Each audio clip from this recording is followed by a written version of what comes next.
If you want to know more about the origin of atomic bombs, you can read my book, The Atom as a Weapon. It will tell you the whole story, and it's available at the WeClap store and also on Amazon through the link in the description and the QR code on the screen. If you want this copy here autographed by me for you, just send an email to Gmail with your Zone Improvement Plan code so I can calculate the shipping. Donald Trump said he was still undecided about attacking Iranian military targets. Look, of course this seems a bit confusing since Iran has been under attack since February 28th. But there is a reason behind what he said, which was echoed by several media outlets. Artesh is the Iranian army, the formal army of the Islamic Republic of Iran, which has to share its status with the Islamic Revolutionary Guard Corps of Iran, which is kind of a second army, or the second armed forces of Iran. So why is Artesh being spared while the Revolutionary Guard is literally being wiped off the map? And what does that mean for the outcome of this war? Why would the White House be sparing the army? And what does that indicate? As for Donald Trump's plans to end this conflict, let's find out.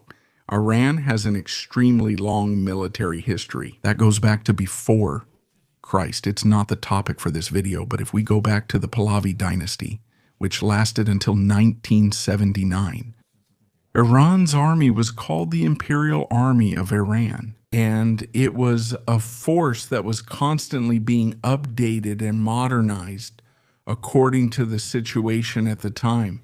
There have been cycles of modernization of the Iranian Imperial Armed Forces since the 1930s, okay? But really, the turning point that allowed for a true internal revolution in the Iranian armed forces happened in 1973, particularly in the last quarter of that year, with the international oil crisis of 1973. That crisis was triggered by Organization of the Petroleum Exporting Countries, right? By the oil exporting countries, as a kind of retaliation against Israel and its potential allies during the Yom Kippur War. You remember the Yom Kippur War, right? Which led Israel to war against Egypt and Syria in 1973. Very well. The price of oil skyrocketed at that time. And even though Iranian tea and Iran had nothing to do with it, right? They were just there, completely as spectators, sitting in the stands, watching everything unfold. From the beginning, it never got directly involved in the fights against Israel. Iranian tea was the biggest beneficiary of all this, man, because it wasn't a declared enemy of Israel, right? And it's a huge oil producer, and it filled Iran's tea's pockets, literally. He didn't know where to put all the money at that time, okay? He didn't know what to do with so much money he made with this sudden rise in oil prices, right? What did tea do? What did tea do? He took advantage of the good, excellent relations he had with the United States, right? With Richard Nixon at the time, and Nixon, who wanted to reestablish relations with the world's great powers after, the crisis, the end of the Vietnam War, took advantage and embraced Shah Reza Pahlavi. And he basically gave him a blank check to buy whatever he wanted from the system, from the entire American defense industrial ecosystem. So the Shah didn't hesitate, and he bought everything, man. He bought everything he could. Look, just in aircraft alone, he bought F-4 Phantom, he bought F-5 Freedom Fighter in the hundreds for each, and he even bought a batch of 80 F-14 Tomcats. The only foreign nation to get export authorization for the F-14 in history was Iran, right? The Empire of Iran. When it comes to armored vehicles, he bought hundreds of M60s, M60 tanks, right? The first real MBTs from the United States. He modernized his artillery with hundreds of M109S, which are the predecessors of the Paladins, right? Which only now recently the Brazilian army has acquired, right? The M109. When it comes to helicopters, the guy bought Sea Cobras, bought Chinooks, bought several other models, and also several destroyers taken from the inventories of the United States Navy. But do you think Shah only bought things from the United States? No, he also bought from others, man. Thousands, in the range of thousands of armored vehicles with whom? With the Soviet Union? Shah didn't have them. He didn't have a preference for anyone. He bought armored vehicles from the Soviet Union. You know, the BMPs. He bought countless of those from the Soviets in exchange, right, for selling them cheap oil, selling them cheap gasoline, directly in exchange for those armored vehicles. But he also bought a lot of things from West Germany, submarines from the West Germans. He bought frigates from the Italians. He bought 2,000 Chieftain tanks from the British. Those weren't actually delivered because of the revolution in '79, right? But 2,000 Chieftain tanks in one go. Besides those Chieftain tanks that never arrived, several other weapons were also bought by Shah in 1979, and they ended up not arriving, right? They ended up not arriving because the contracts would expire from 1980 onwards, and the revolution cut all of that off. But Shah bought in '77, he bought F-16s, more F-14s. I think 100 and a few F-14s, just imagine that. And even F-18s, man. Shah managed to buy F-18s, still at the end of the '70s. So all of that was to turn Iran into the biggest military power in the Middle East. By far, really by far, okay? But then what happened? The pre-revolutionary atmosphere. Already in '77, things started to heat up. '78, then things really caught fire. In Iran, you know, the protests were numerous, right? From the group most connected to the Islamic clerics in the country. This made several popular groups join those Islamic clerics who promised, let's say, a new phase, more open, less repressive than the regime of the Shah. Because you remember that the Shah had a system. He had a secret police, right? Which was the Savak, which was extremely brutal. The Savak, well, they didn't hold back much with the dissidents. No, so the Savak was perhaps the main motivator, right? That united several groups against the regime of the Shah.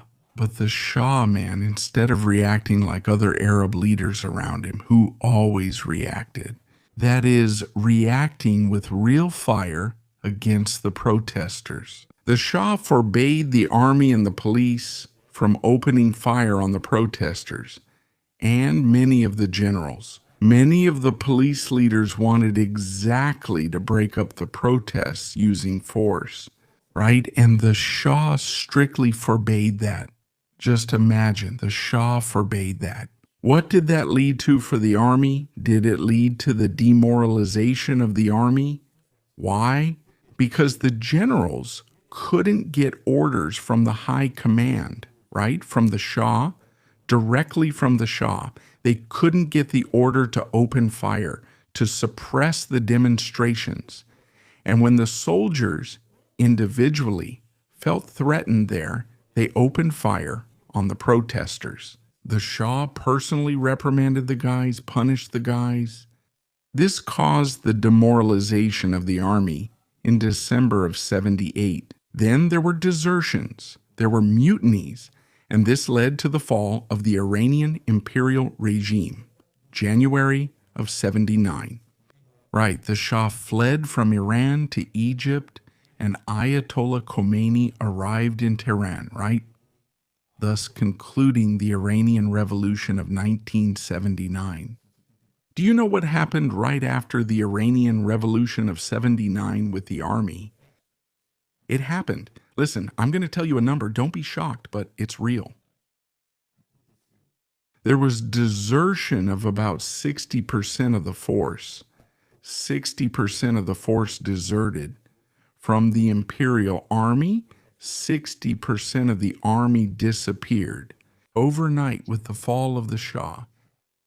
So you can see that the appeal of the new Islamic government within the armed forces was not at all consolidated. It was not at all, widespread. No, because those who didn't desert, the 40% who didn't desert, went through a really bloody persecution and purge, man. Many officers, in the thousands, were arrested, prosecuted, and many of them were executed for having some kind of affiliation with the Shah's regime. So do you know what Ayatollah Khomeini did? He thought like this force, this army, it's not trustworthy. First, it's already been stripped down, and then we caught a bunch of Shah's sympathizers. But if we caught some, there must be others we didn't catch. So I need an army that's loyal to me, an army that's loyal to the clerics. For that, Ayatollah Khomeini created the Islamic Revolutionary Guard Corps of Iran. He created in 1980 the Revolutionary Guard, which would be a kind of political army. An army 100% dedicated and loyal to the Shia cause, to the cause of the Muslim clerics within Iran. You see the new Revolutionary Guard. It would even have a huge force of popular militiamen called Basij. So this militia was a militia that was created in the early days of the Iran-Iraq War because Saddam Hussein took advantage of this chaos. Look at the parallel, man, with Hitler taking advantage of the chaos from the purge of the Red Army that Stalin carried out to invade the Soviet Union. In 1941, Saddam Hussein took advantage of the chaos that Khomeini caused in the Iranian armed forces to invade Iran in 1980. But what happened? The army, which had an inventory that would make many nations around the globe envious right after the revolution, came under heavy international sanctions from almost the entire world. Because, as I already said, Khomeini declared war on the United States, declared war on the Soviet Union. When I say war, I mean a war of ideas, right? He declared it. So both of them were considered great Satans. So basically, the whole world closed its doors to Iran. And so the Iranians, they used, in the first months of the war, equipment that no longer had spare parts, whose arsenals ran out and couldn't be replenished. So right there, at the very beginning of the Iran-Iraq War, the Iranian armed forces, the army was now called Artesh, right? The army, it went through a period of very sudden decline, very sudden. So various efforts were made to nationalize parts, nationalize equipment, improvising, patching up problems with the vehicles, right? With the weapons, and also to replenish the armaments, right? To restock the arsenals. The basis, as I mentioned, was created in the first days of the war, and it served as a reinforcement, an effort for the army, because the army was still small and disorganized, right? So the basis quickly swelled the Iranian armed forces with people who had almost no military training and used essentially as cannon fodder, okay?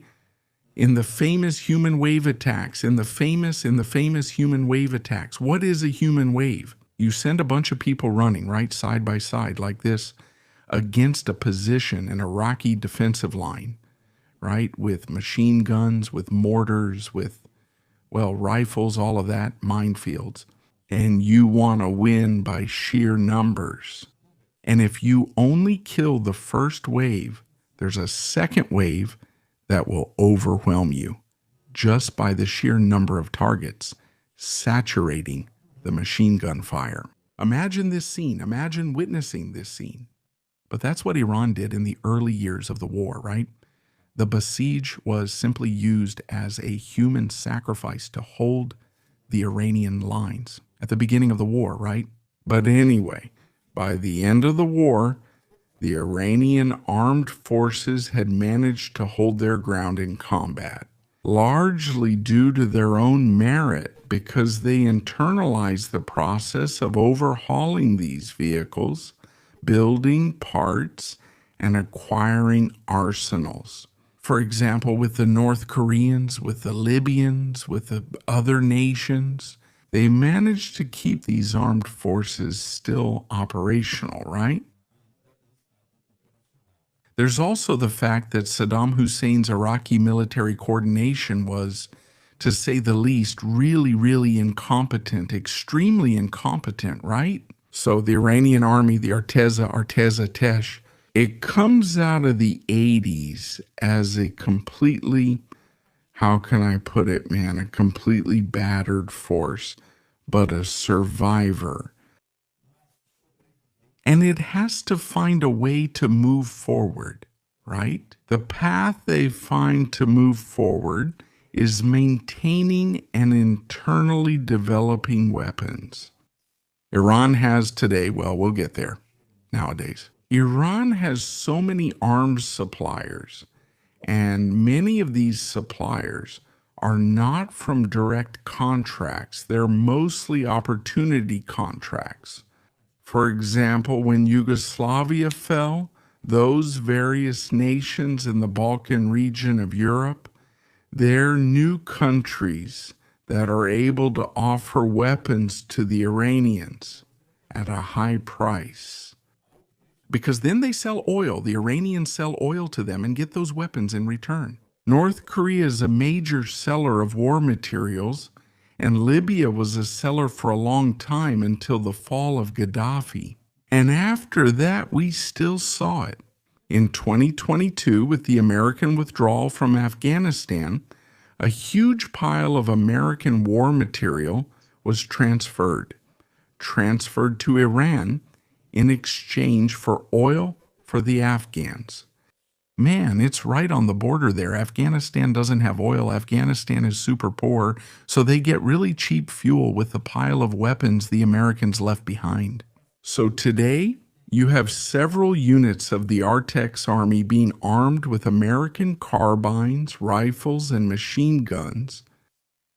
But just so you have an idea, the difference is really absurd in terms of equipment batches, many divisions, many Iranian brigades.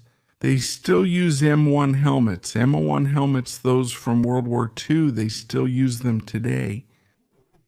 Of course, there are others that use more modern helmets, Russian helmets, Chinese helmets, including Iranian versions of this equipment, of these items. Sorry, so you have many suppliers.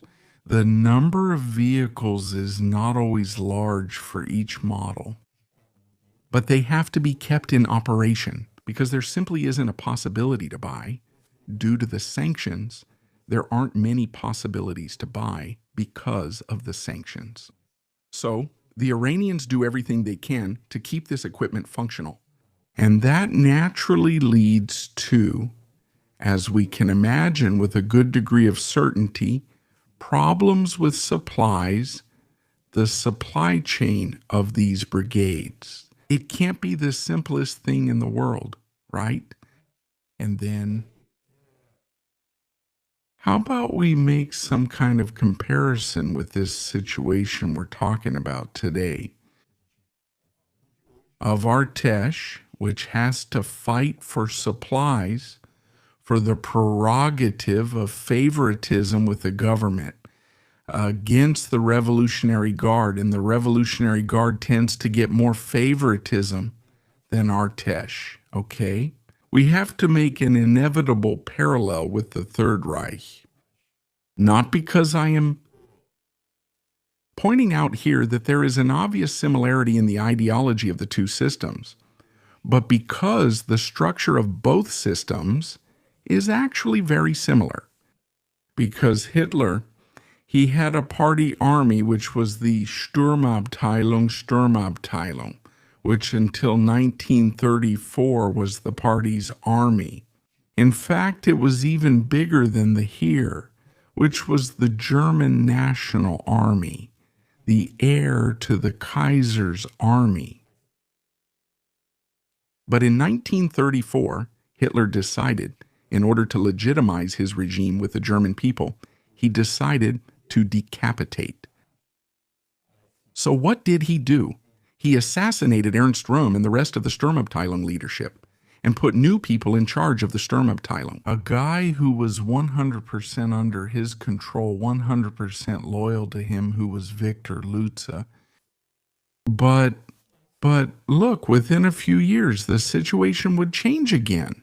The outbreak of the Second World War in 1939 caused Heinrich's SS, Himmler, which was originally an appendix of the Sturmabteilung, and after 1934 became bigger than the Sturmabteilung, became much more important than the Sturmabteilung in political terms.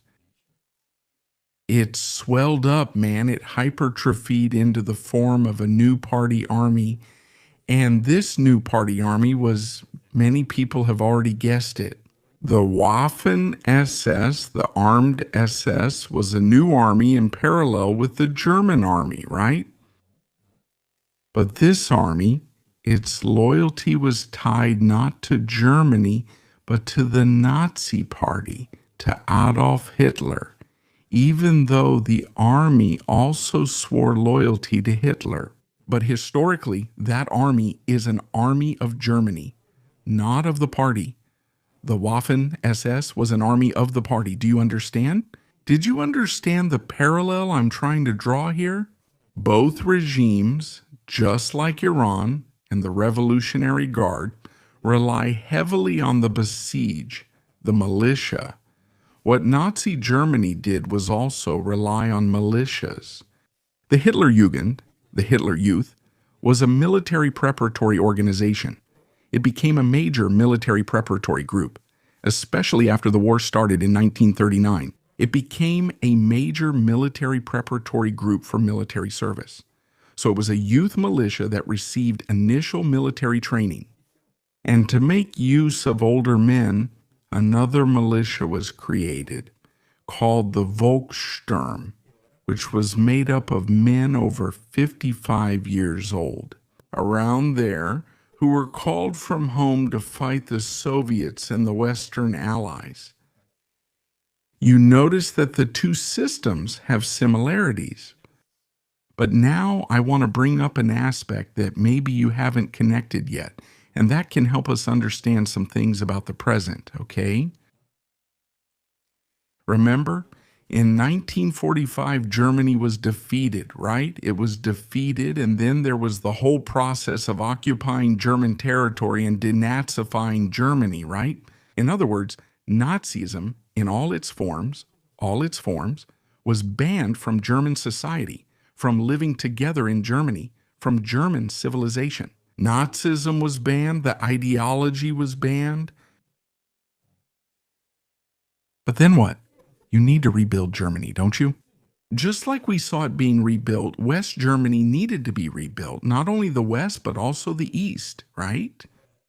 Who would rebuild the German armed forces, huh? Who would rebuild this new country? The very same generals from Hitler's German armed forces.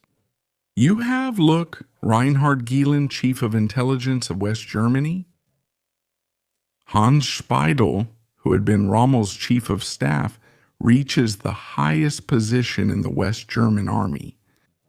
Adolf Heusinger, who had served with Hitler in the Oberkommando der Wehrmacht, the Joint Armed Forces headquarters during the war, is made chief of NATO. Do you understand? So these guys were used. They were put in transitional positions to build a bridge between the past and the present, to make a smooth transition from wartime Germany to post-war Germany, you know? And that's where my comparison with the current situation comes from. If Trump is sparing army targets and hammering the National Guard, and at the same time, the judicial system of the Islamic Republic and also the police forces of the Islamic Republic. Maybe he's trying to send a message to Artex. You should be the element, the one of transition. You know why? Because the United States has also gone through extremely negative experiences with the complete and total destruction of the country. Iraq, for example, complete and total destruction resulted in disaster. Libya, complete and total destruction resulted in disaster. So, sparing an institution with a long history, which goes even further back than the establishment of the Islamic Republic, it could be an option that the White House is waiting for, right? It could be. I'm not saying it is. I don't have access to anything. I'm just considering that it could be. Why? Because the press itself has already been giving signs of this. The specialized press itself has already been giving signs of this. And we're also seeing, according to reports from the press itself, that Artex's salaries have already been delayed 3 times this year. Very drastic adjustments are happening within Iran's armed forces because there isn't enough supply for everyone, right? And the Revolutionary Guard is being prioritized in all instances, basically. We're seeing food supplies and medicine supplies going to the Revolutionary Guard being taken from Artex's stockpiles. And we're also seeing it's being reported that the Revolutionary Guard is refusing to use its resources to transport the wounded. People who need care from Artex soldiers. And this is causing a large number of desertions within Artex. Right? All of this, I'm telling you, because the press reported it, and it seems like it's really happening. Then comes one more provocation that I would like to make to you. So, aren't we witnessing, once again, a real-time laboratory? A laboratory that's going to try to overthrow a regime, which might try to eliminate the need for a ground invasion. Fomenting an internal crisis, encouraging an internal revolt within the army to overthrow a second army, a national army that overthrows a political army. Is that what we're going to see? Tell us in the comments below. If you liked this video, then share it with your friends and give us a thumbs up. Don't forget to subscribe to Sala de Guerra so you don't miss anything else. I'll stop here and thank you again for watching. And here's a big hug from Sala de Guerra.